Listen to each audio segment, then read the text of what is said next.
Ayyee ashamaa harka fuune akkam jirtan dhaggeeffattoonni kan koo hundi keessanuu bakkuma jirtanitti nageenyi kan koo isin haadha qabu jecha kun soofuma raappiidha. Egaa har'as odeeffannoo haaraa qabadhee isiniif dhufee jira jechaadha dhaggeeffattoota kan koo. Odeeffannoo keenya har'aa keessatti kan ilaallu immoo sitingiiwwan bilbila keessan keessaa sirreessuu qabdan sadi qabadhee isiniif dhufee jira. Sitingiiwwan kana sirreessuudhaan maal irraa fayyadamna? Bilbila keenya irraa bu'aan nu argannu maalidha? Akkamitti sirreessuu dandeenya waan jedhu wajjin ilaalla tokko tokkoon. Warroonni chaanaala kanaaf haarawaa taatan subscribe gochuu hin dagatinaa. Akkanumallee mallattoo notification tuquudhaan all irra godhaadha. Yeroo hunda viidiyoo haarawaa yeroo gallakkisu akka isin gahu gochuu ni dandeessu jechaadha. Egaa viidiyoo kanas like gochuudhaan eegalaadha. Amma oduu isinitti baay'isu gara barnoota keenyaatti seena. Egaa sitingiiwwan kanneen argachuudhaaf sitingiiwwan bilbila keenyaa keessa ni seenna. Akkamitti sirreessina maal irraa fayyadamna waan jedhu wajjin ilaalaa deemna jechaadha. Egaa sitingii bilbila keessanii keessa seenuudhaaf isa kana qabdanii yoo gad harkiftan asirratti mallattoon sitingii ni jirti. Akkanumallee aappii keessa seenuu ni dandeessanii sitingii ishee jedhu jira. Aappiin sitingii ni jira. Isa okeetanii kileettanii gara sitingii keessanitti isin fudhata jechaadha. Egaa har'a kan wajjin ilaallu waa sadiidha. Sitingiiwwan sadeen keessaa maal arganna wanta jedhu tokko tokkoon isinitti agarsiisa.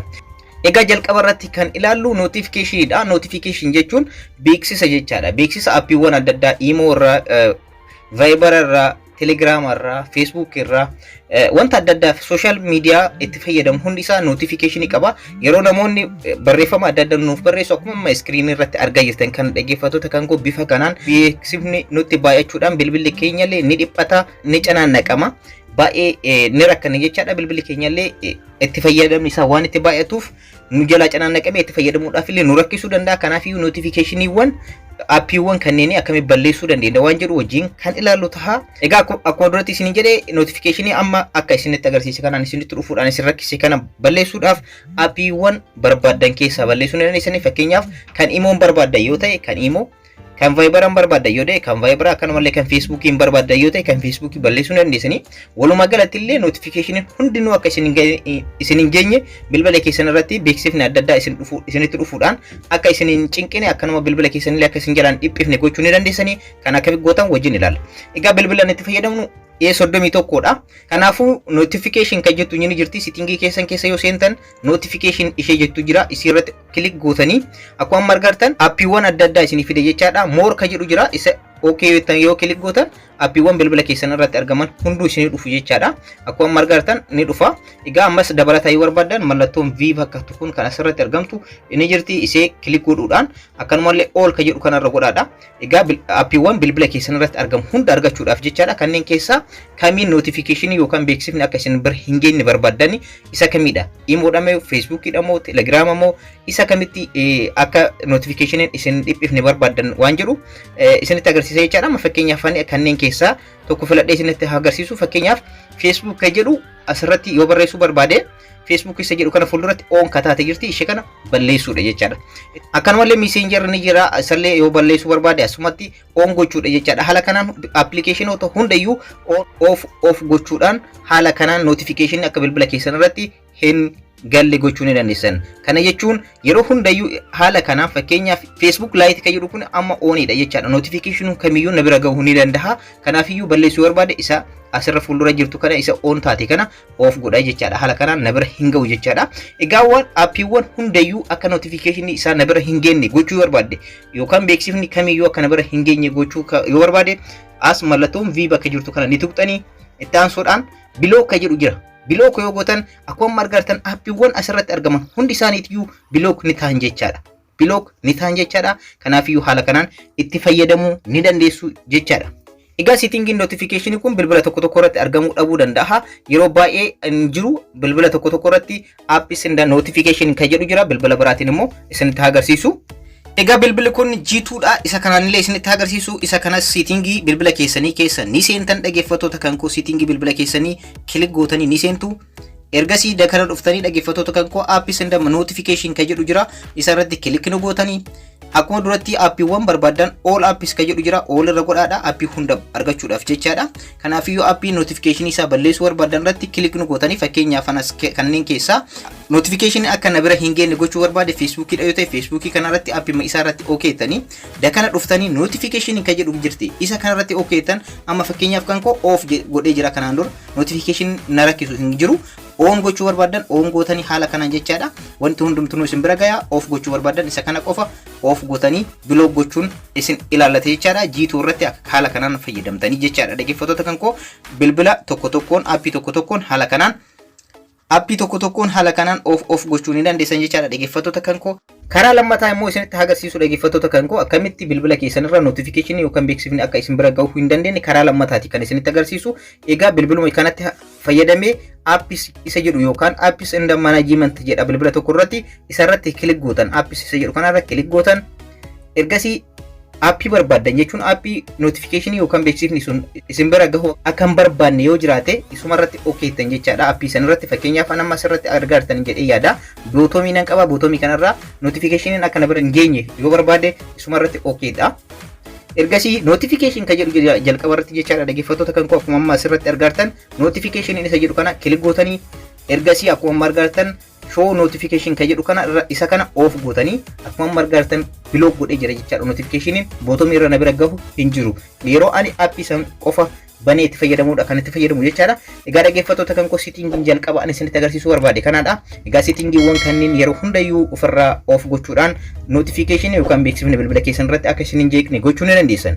Settingii lammaffaa isinitti agarsiisuudhaaf egaa settingii lammaffaa isinitti agarsiisu immoo daataa keessan save gochuudha yookaan warroonni keessattuu daataa mobaayilaatiin fayyadamtan guuttanii itti fayyadamtan warroonni wifi hin qabne akkamitti daataa keessan save gochuu akka dandeessan isinitti agarsiisa. Ammallee mallattoo settingii kana keessa seenuudhaaf asuma bilbila kana qabdanii gara darkiftanii iskiriin isaa ergasii mallattoo settingii as ni jirti ishee irra kilik gootan ergasii dhaggeeffattoota kan koo connection kan jedhu jira isa irratti kilik gootanii itti aansuudhaan dhaggeeffattoota kan koo akkuma argaa jirtan kana data usage kan jedhu jira isa irratti kilik gootanii itti aansuudhaan dhaggeeffattoota kan koo data saver kan jedhu jira isa kilik gochuudhaan akkuma argaartan turn on now kan jedhu jira isa on yoo gootan egaa data keessan isin qusachuu ni jalqaba jechaadha.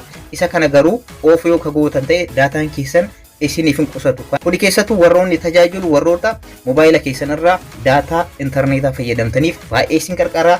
Data keessan save gochuudhaaf kan isin qarqaru notification kana yeroo hundayyuu on gochuudhaan data keessan save gochuu ni dandeessanii off yoo gootan garuu data keessan save gochuu hin dandeessan jechaadha. Bifa amma screen irratti argaartan kanaan on gochuudhaan data keessan qusachuu ni dandeessan. Settingii isa dhumaa isinitti agarsiisu. Egaa dhaggeeffattoota kan koo settingiin isa dhumaa nu qarqaaru immoo settingiin kun wanti nu qarqaaruuf yeroo galgalaa fi guyyaa bilbila keenyatti yeroo fayyadamnu yeroo guyyaa akka barbaannetti itti fayyadamuu dandeessan bilbila keessan irratti halkan yoo ta'e garuu ifni mobaayila keenya ija keenya sirratti ni miidhaa balaa adda addaa irra geessuu waan danda'uuf settingii kanaaf nu fayyadu ni jira. Settingii san isinitti agarsiisa akkuma duratti isin jedhe ammas settingii bilbila keessanii keessan seentanii egaa osoo kana isinitti agarsiisin ammas viidiyoo kana like godhaadha. Egaa amma settingii kana keessa erga seentanii display kan jedhu jira isarratti kilik gochuun hin dagatinaadha. Akkuma argartan light and dark kan jedhu jira asirratti light kan jedhu jira asirratti dark kan jedhu jira.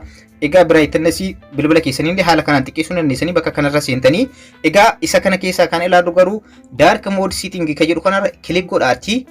Egaa akkuma argartan dhaggeeffattoota kan koo turn on as scheduled kan jedhu jira isa kanarratti fuulduratti on kan godhamu jira jechaadha. Isa fuulduratti argamu kana on gochuudhaan akkuma adda kanatti argartan settingiiwwan lama isinii banama. Egaa akkuma amma isinitti agarsiisaa jiru sunset to sunrise kan jedhu jira. Egaa isa jalqabaa kanarra godhachuudhaan yeroo hundayyuu mobaayilli keessan yeroo guyyaa ifa akka argatu galgala immoo gara dukkanaatti yookaan ija keessan akka miinatti akka isin jijjiiramu gochuu dandeessanii dhaggeeffattoota kan koo isa sunset to sunrise isa jedhu kanarra godhachuu hin dagatinaadha. Kun maaliif isin fayyada waan jedhu mee duubatti deebi'ee isinitti agarsiisu.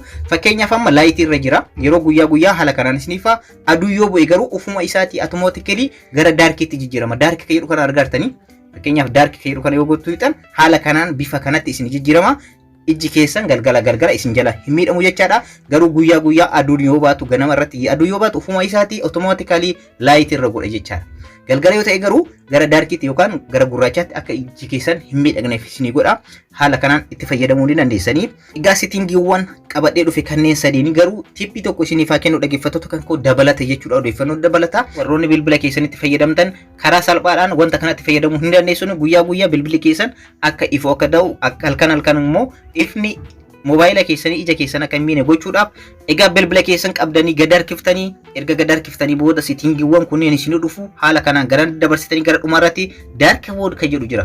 Egaa asirratti bilbilli keessan guyyaa yoo ta'e haala amma ani itti fayyadamaa jiru kanaan akka ifu halkan ija keessan akka hin miine yoo barbaadan immoo dark mode kana al tokko qabdanii akkuma margaa jirtan iskiriiniin bilbila keessanii haala kanaan gara gurraachaatti ni jijjiirama. Yeroo itti fayyadamtanis baay'ee isin rakkisu jechaadha.